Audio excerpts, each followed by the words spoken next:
Hello everyone, today is construction day 164. Beautiful day today, and I can see that I'm having a bad hair day. Been working hard for the first couple hours of the day. Yesterday we went shopping. Oh boy, that was hectic. Yeah, it was pretty crowded for a Sunday. So we did get our water storage tank, so I'll show you that. There was probably at least 75 different fittings we had to get, right? Or more. Or more. It was 2 pages. 2 pages of fittings that we had to get to hook up the water in the pressure tank and, to the pressure pump and have everything go into the house properly and have bypasses in case there's power failures and things like that. So we met our plumber at City Hardware, and he helped us get through all that. And just like Filipino style, we said about 75 items, out of stock on about 10 items, right? So we got 65 of the 75 items, so that's good, and that's up here on the work site. But now we got to go back down to another plumbing warehouse that was closed on Sunday yesterday to get the other 10 items. So that's just the way it goes. So we need to pour some cement for the water storage tank. So we're going to do that this week, and then we're going to start working on getting that plumber up here. His name is Arnell. You guys met him. And he's going to hook up all that water storage tank and everything that goes with that. So that's good news. There's a few more guys at the work site. I'll show you that. Talk a little bit about analytics. Actually, we were running for forever at 92% male, 8% female, and that's recently changed over the last 30 days. It's now 85% male viewership and 15% women. Now, again, of course, that information is only as good as the information on your Google profile. So again, if you're a 65-year-old male from New York and you say, you're a 25-year-old female from the Philippines, well, Google's going to pick that information up. So obviously it's only good as the input, garbage in, garbage out. But I thought that was interesting that more women are watching our channel than ever before.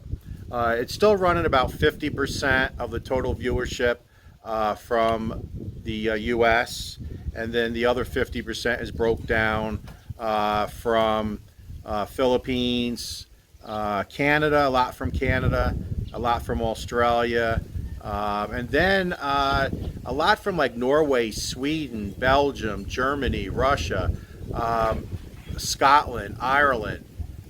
Very surprised that the viewership from those countries are starting to pick up. They were all below 1%. Now they're 2, 3, 4% each. So definitely picking up some viewership from Europe. So we're happy about that. So last thing we want to talk about is we got our lighting fixture for over our island. And that was a story within itself. That was a fiasco. Everything is out of stock, sir. Everything that we like is out of stock, sir. That's all we have. Display. Just display only. Yeah, we went to 4 different lighting stores yesterday, and I said to Wilma, we'll go to all 4. We won't buy anything. We'll go to all 4 and then just rank what we like. So we ranked like the top 7 that we could find. All right, so each store, they actually have a pretty good selection on display. In a neighborhood, I would say close to 100 different lighting choices per store. So if you add that up, it's about 400 choices, right? So we narrowed it down to our top 7. So of course we went back to our choice 1. So one store had just one item that we liked. It was our top choice. So we said, we'll just pull in there and buy it. We'll be good to go. Out of stock. How long will it take to get in? About 30 days. Okay, we can't wait that long. So then we went to the second store that had choice 2, 3, and 4. So we're like, oh, they got to have at least, One you know, of them. one out of 3, right? What happened? No. No. So choice 2, 3, and 4, out of stock, sir. How long is it going to take? 30 days. It's a different store. So I'm assuming that the answer is just 30 days. That's how long it comes in. That's just a standard answer. So we stopped asking after the second store. Went to the third store. That was just one item that we liked. So now we're up to what? Number 5, out of stock. Number 5 pick, yeah. Number 5 pick, out of stock. So then we went to the last store that had choice 6 and 7. So we went choice 6. We would like one of them. Hold on. Got the ladder, climbed up, started looking around. I know they're here somewhere. Sir, out of stock. So we said, oh boy. And then the electrician here said, we really want that lighting fixture here Monday. That's today. We were shopping yesterday because the island is getting delivered tomorrow, and he really doesn't want to lean over the island on a ladder trying to put that light fixture up. He goes, I really would like to put the light fixture up today, so it's up before the island gets put in place. Makes perfect sense. So I said to Wilma, we just got to keep going. Remember, we had 400 choices, but some of the choices are just, no way. No, don't go with our house. Doesn't go with our house. So choice number 7. Do you have one of them? And he says, no, I don't think we have that. I said, well, can you go check, please? So he said, yes, sir. So he climbed up. He goes, oh, I found 3 of them. We have 3 of them in stock. Oh, thank God. I want one of them. So then I said to him, and this was just like a 1 in a million shot. I think it has 9 bulbs. 9 bulbs. Yes. Yeah, so it's kind of like a chandelier, a little bit like the Jetsons, the Jetsons look. So I said, would you happen to have Edison bulbs, LED, thinking that he's going to say, I have no clue what that is. He goes, oh, yes, sir, we have a nice selection of Edison bulbs. So I said, wow. So he showed us 3 different choices for that fixture. And we picked one. Yes, one fit. One fit perfect. So we got 9 Edison bulbs. So that's going to look nice. I think they're like 4 watt, but they show off at like 60 watts. So I think they're going to be very bright. So our 7th of 7 pick was in. So we went ahead and purchased it. And hopefully we'll get to show you today what it looks like. If not, once it gets installed, of course, we'll show you. Yeah. So that was our fun day. The 1,500 liter storage tank is pretty big. So at the end of this intro, I'll show you what it looked like on the back of the truck yesterday. And we'll get up to the work site and give you guys some updates.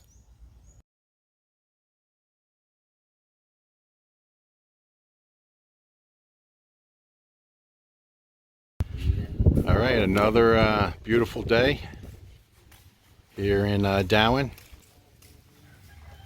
And take a look. First of the tiles going on the pool. We got 5 additional guys today. So 5 plus the 7, because it was our 5 original, plus we picked up 2, took us to 7. And then these 5 guys takes us to 12. So we got 12 guys on site. So there's 4 guys laying the tile. And then there's 2 guys that's making the cement as well as bringing the tile to the tile setters. So they're using tile grip as well as Sahara waterproofer. So they're taking a bag of each and mixing that into the cement. So the tile grip is for obviously to make it sticky. And remember, when they used that for the porcelain tile, the guys were complaining that it was making it heavy and really sticky, so that's good. And then the Sahara is for waterproofing. So one laborer is bringing the tile to the guys, keeping them busy, and then a guy mixing the cement and feeding the cement. So what they did was they measured down and then snap lines for every tile, And then just like they did with the walls, and I'll zoom in, you see how they put that metal furring across, and then that's what holds the tile in place. So this looks like they're starting with the blue. Remember, there'll be a blue layer, then there'll be a mosaic layer, and then all blue. So my understanding is they're going to do all the sides first, get the sides done. Then second is the floor, and then third is the coping. Now they still need to work on the steps, adding a step, and then they got to dowel that all in. So they got to drill into the concrete and do all that. So there's still work to be done here. So that's why they're starting on this side and going around. So, but good news, the tiling of the pool has started. All right, so this is the final look of the fascia. It's all installed, and we cut off that bottom piece. Remember how much that was hanging down? So I think this looks great. Much better than it looked before. And also I believe driving rain this way will never get into the dirty kitchen just because of this hanging down. But yet there's good ventilation underneath. So I'm going to get a little closer and show you that ventilation. So someone made a comment that why were we only using 3 rivets on these on this fascia. So if you guys remember, there is 7 ribs for every 2 meters, and these pieces are 2 meters long. So there's 7 rivets across the top. Now there's 4 brackets. So he put 3 rivets on the end bracket, and then 2 rivets here in the center. So that's 6, 7, 8, 9, 10 plus the 7. So there's 17 rivets for every 2 meter piece. And there's a bracket every couple of feet here underneath for stability. So this is definitely stable. So I'm happy with the result. Much better than the water coming out and possibly landing here, or worse yet, here. Now we'll backfill this and clean this up for our neighbor, but we want the water to run here. So now you'll see that the water is now going to be forced to come down and then through this 2-inch channel. So that's a full 2 inches there. So water come down, come through there like I showed you the other day, and you come straight down and land here. So not only does it look better, it's going to channel the water and make sure that it's right here. So some people ask, why not just put just a standard gutter back here? I think you guys know, I've said it many times, I don't like gutters, number 1. But number 2, with this roof being so long, this roof is 18 and 3, that's like 20 meters long when you do the dirty kitchen and the overhang. 18, 19 meters long. We were just afraid that it's just going to be too much running water. This concrete drainage can handle all the water, I believe, that a typhoon can handle. I mean, look how deep it is. So here's my knee. It's up to my knee. So this is a couple of feet, and then this is a couple of feet.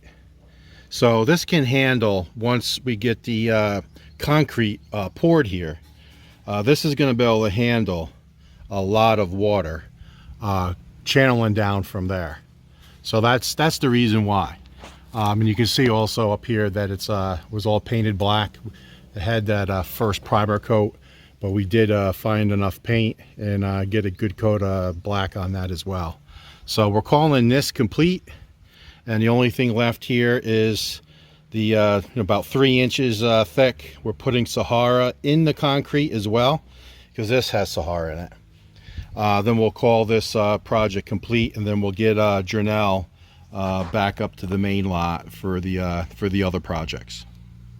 Here's the water tank. So this tank is 1,500 liters. So we feel that's plenty just for the 2 of us. So I'm 5'10" and it's a few inches. So I'm going to call this 5'8" tall. to the top there. And it's 1.2 meters across. So talking to the plumber yesterday at City Hardware, he suggests not to put it back there. He would like it right here, and then put the pressure tank and pump right in this area next to the storage tank. So that's what we're going to do. So you can see it's a bit of an angle. So now what we're going to do is we're going to find the running line, which is right here at this column, where the pad will be for the utility. And then we're going to go ahead and mark this out and level this out and pour a 1.2 meter square, maybe just a little bit bigger, to set here nice and level. So we got to get that done this week. And then I got to talk to the contractor about when we can get this actual pad poured, so we can get our tank, pressure tank and pump in here and get installed. So the plumber is ready to go. He said he's available this week. So remember, I have to run down and get those other 10 items that I need that City Hardware was out of stock on. So I'm going to have to do that either Tuesday or Wednesday, and then get this poured. So more than likely we're talking about next week to get this this poured.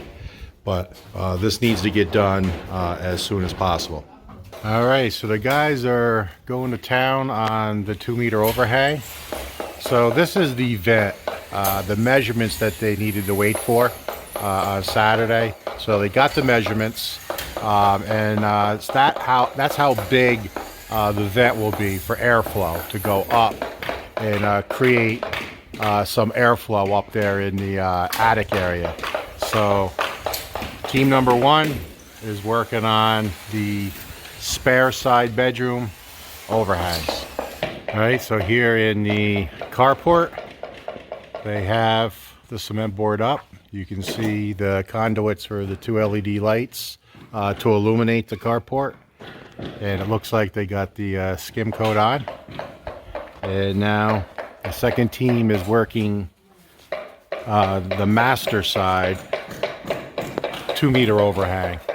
So same thing, 2 LED lights and the same 48-inch opening for airflow. So they're working on that today. All right, so with 6 guys, they're making progress. Looks really nice. You zoom in. It's real hot for these guys today. The sun's been beating on them all day. Happens to be a sunny day today. But you can see now the mosaic tile as the second row. That's going to go all the way around. Let me take the zoom out. It's going to go all the way around. And then the blue tile will be up top, and the blue will go up the water feature and down. And then the mosaic will follow the blue, go up and down and around. So definitely making progress all here on the first day of starting the tile in the pool. All right, so I know everyone's been waiting for the update on Wilma's walk-in closet. So this is ready for paint, so we got to get this done this week because the closet should be done next week for install. But look at the floor. This was the Greg project today. So got in here, did some more grouting, let it dry, cleaned it up, sealed it. Got a real heavy coat of seal, and now it's drying. So look how good that floor looks. So what I did talk to the foreman about, I said no more painting, ceiling or wall, doesn't matter. They usually just put some cardboard down. But there's just too much overspray. It took me 2 hours just to get the paint off this floor. So I don't want to have to do that anymore. So especially with spending all the time, for example, here. So I told them they have to put a tarp down on the entire floor. And we have tarps here. So I said, if you're going to do any painting, ceiling or wall, I want the room 100% tarped. So if there is any spillage, no longer gets on the tile. Because this tile has a little texture. It looks like wood planking, but there is a texture. It's some of that either sand dune paint or any white paint, the primer, gets in those grooves, and it's hard as hell to get out. So we have to use tarps from now on.